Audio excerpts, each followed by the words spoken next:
মাতা পিতা আত্মীয় মুসলমান গুণা মাফ করে দিন।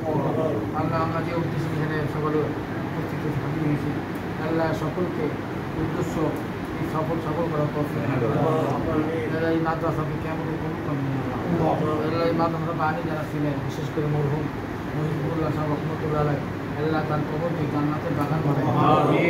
আল্লাহ কেমন পর্যন্ত আল্লাহ এই মাদ্রাসা জারি রাখেন। আল্লাহ দিন দিন মাদ্রাসা তারা উন্নতি দান করেন। আল্লাহ মাদ্রাসার ভবনের কাজ, 3 তলার 7 তলার ভবনের কাজ দ্রুত সম্পন্ন করার ব্যবস্থা করেন। আল্লাহ আপনি বাইরে সুতরাং থেকে ব্যবস্থা করে দিন। আল্লাহ যে সম্মেলন হবে 16 তারিখে, অনেক সম্মেলন আল্লাহ কামিয়াব করেন। আল্লাহ যত ছাত্র আমরা আছি এই মাদ্রাসার সাবেক ছাত্র, বর্তমান